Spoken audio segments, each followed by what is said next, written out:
Warga panik saat ratusan rumah di permukiman padat Kapuk Muara Penjaringan, Jakarta Utara terbakar.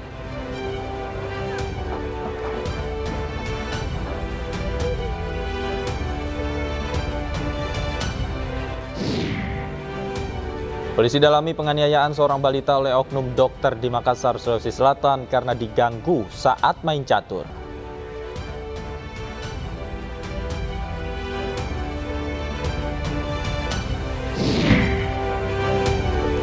Bakal calon presiden Ganjar Pranowo ngopi bareng Purnawirawan TNI Polri di Ancol.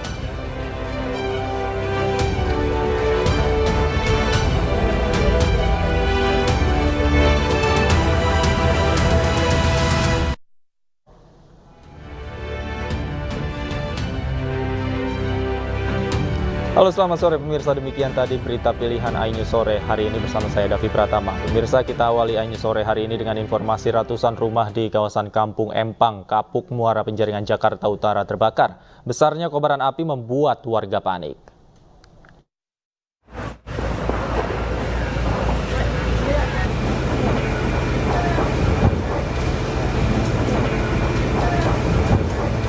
Beginilah situasi kebakaran dengan asap tebal menghitam yang muncul dari kawasan Kampung Empang, Kapuk Muara Penjaringan, Jakarta Utara Minggu siang.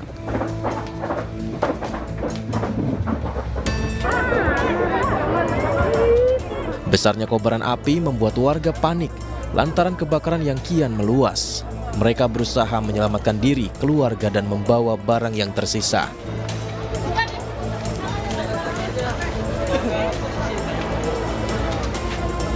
Api cepat membesar dan merambat ke gudang akibat bangunan yang terbuat dari kayu. Petugas pemadam bersama warga berupaya memadamkan api yang terus menyala. Tadi tempat ibu di sebelah sana tadi? Depan ini? Nih, depan. Tapi keluarga udah di ini ya? Belum diketahui penyebab kebakaran, namun dipastikan ratusan warga kehilangan tempat tinggal mereka. Dari Jakarta, Sofyan Firdaus, iNews melaporkan. Dan untuk mengetahui informasi selengkapnya, kita akan langsung menuju ke lokasi kebakaran bersama rekan kami Muhammad Zulhilmi di sana. Selamat sore, Hilmi. Bagaimana kondisi terakhir pasca kebakaran di sana?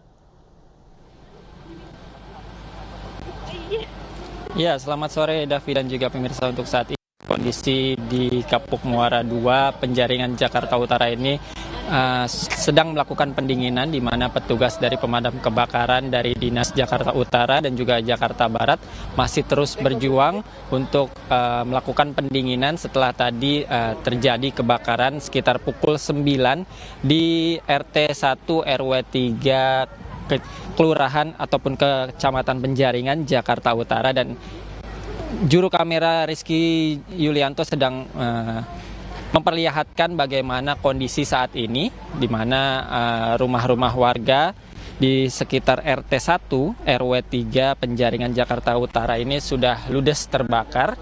Dan memang bisa kami gambarkan di sini bahwa pemukiman di RT 1 RW 3 Penjaringan, Jakarta Utara ini sangat padat, dan bisa dibilang rumah-rumah di sini merupakan rumah semi permanen, di mana terbuat dari bahan-bahan yang mudah terbakar seperti triplek dan juga kayu.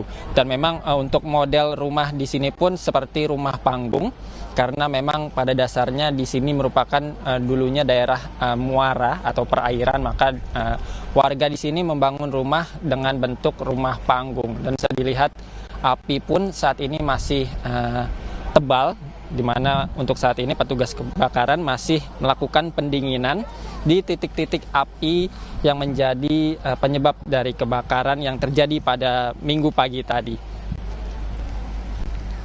Dan informasi yang kami dapatkan bahwa titik api berasal dari sebuah rumah kontrakan di RT 01 RW 03 Kecamatan Penjaringan, Jakarta Utara. Dan untuk mengetahui seperti apa kronologi atau peristiwa yang terjadi pada Minggu pagi tadi, kami sudah bersama dengan Pak Suradi yang merupakan salah satu warga di RT 01 RW 03 Penjaringan, Jakarta Utara.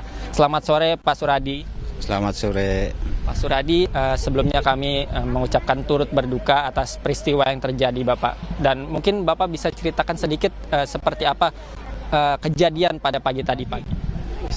Ya, kalau saya sebagai wakil keluarga besar Bapak Bewok, ya kronologinya bakarannya itu dari korsleting listrik, ada yang bilang dari buntungan rokok. Tiba-tiba api itu langsung membesar, jadi banyak yang korban nggak bisa menyelamatin berupa baju kayak apa kayak yang itu semua banyak yang ketinggalan.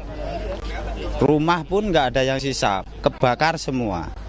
Saya minta mohon bantuannya gimana pihak pemerintah, ya gimana sama masa kedepannya keluarga Empang Muara ini. Mudah-mudahan ada bantuan, ya minimal bantuan doa sih nggak masalah, yang paling penting itu. Nah, kalau masalah makan, tempat tinggal itu kemungkinan masih bisa. Banyak saudara-saudaranya di sini, ya. Berarti untuk saat ini penyebab kebakaran belum dipastikan ya Pak? Apa dari korsleting listrik atau dari... Belum. Mau korsleting listrik atau buntungan rokok belum, soalnya di sini kan bawahnya rumahnya kan rumah panggung. Nah, bawahnya itu empang. Nah, atas empang itu ada kayu, sampah, apakah nah, misalkan rokok kan bisa juga, misalkan korsleting listrik juga bisa, soalnya rumahnya rumah panggung, mudah terbakar. Ketika peristiwa tadi pagi terjadi, Bapak apakah sedang berada di rumah atau sedang di luar? Nah, kebetulan saya berada di luar. Nah, pas balik api itu belum besar. Udah nyampe rumah itu tahu-tahu kebakaran. Nah, saya mau masuk ke rumah itu jalan udah nggak bisa. Nah, saya muter nggak sempat lagi masuk kamar gitu. Ketika peristiwa berarti yang di rumah hanya keluarga saja ya Pak ya? Iya, keluarga yang di rumah. Terakhir Bapak, apakah untuk saat ini sudah melakukan pendataan dari pemerintah daerah atau... Nah, sampai sekarang ini belum ada. Iya, belum ada. Terima kasih banyak Mas Suradi atas waktunya. Oke. Ya, Davi dan juga pemirsa, memang sejauh kami memantau untuk saat ini para korban kebakaran ini masih mengungsi di sekitar pinggir jalan ataupun di sekitar gudang-gudang, karena di sekitar Kapuk Muara 2 ini banyak sejumlah gudang-gudang dan juga ada SPBU di seberang jalan sana, dan sebagian warga pun juga masih mengungsi di sana. Demikian, Davi. Baik, terima kasih Muhammad Zulhilmi melaporkan langsung dari lokasi kebakaran di Penjaringan, Jakarta Utara. Selamat bertugas kembali. Pemirsa, ratusan warga yang menjadi korban kebakaran di Jalan Kampung Empang, Kapuk Muara Penjaringan, Jakarta Utara masih bertahan di pinggir jalan. Mereka masih menunggu bantuan berupa tenda untuk tempat mengungsi. Warga yang menjadi korban kebakaran masih menunggu bantuan tenda darurat untuk tempat mengungsi. Menurut salah satu warga, ia langsung keluar rumah ketika mendengar warga berteriak kebakaran dan tidak bisa menyelamatkan barang-barang berharganya.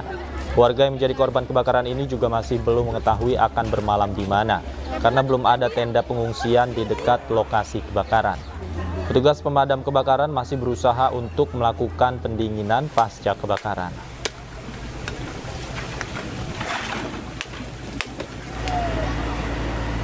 Kebakar semua, ini rumah nenek ini juga habis kebakar, nggak ada tersisa sama sekali barang juga. Cuma yang dipakai tempe, yang dipakai aja Pak.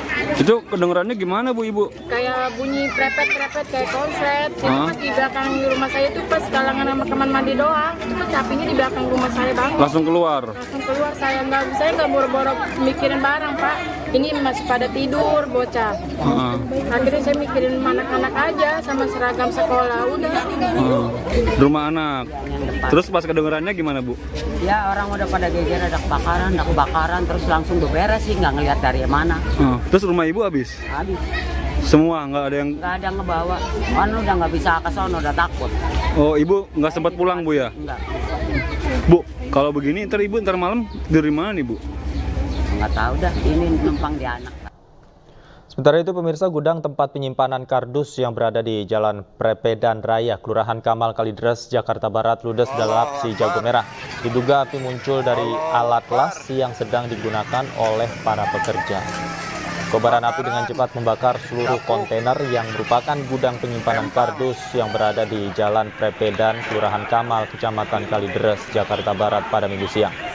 Petugas pemadam kebakaran yang tiba di lokasi dengan cepat berupaya melokalisir api yang sudah membesar agar tidak meluas ke bangunan lainnya. Menurut petugas, diduga api muncul dari alat las yang sedang dipergunakan para pekerja di lokasi. Sementara akses jalan yang sempit membuat para petugas damkar sempat terhambat saat menuju lokasi. Setelah menerjunkan 17 unit mobil pemadam beserta puluhan personil, api berhasil dipadamkan 1 jam lebih. Sementara kerugian ditaksir mencapai ratusan juta rupiah.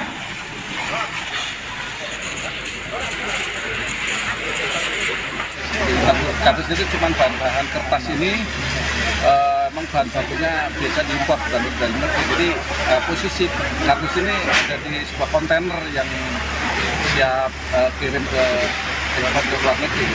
Ini pabrik atau apa, Pak? Atau gudang atau apa? Gudang aja sih, gudang aja. Gudang ya? Perusahaan PT, tapi masih untuk Ke informasi lain, pemirsa, Panji Gumilang mengirim surat dokter dan tidak bisa hadir di Bareskrim untuk menjalani pemeriksaan. Selanjutnya Polri akan melakukan panggilan ulang pada 1 Agustus mendatang. Namun jika masih belum bisa hadir, Polri akan melakukan tindakan tegas.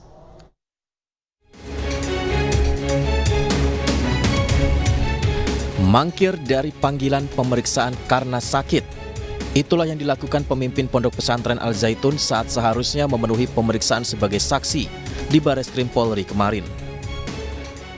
Namun yang bersangkutan tidak hadir dikarenakan alasan yang disampaikan adalah dengan surat dokter yang menyatakan bersangkutan sakit.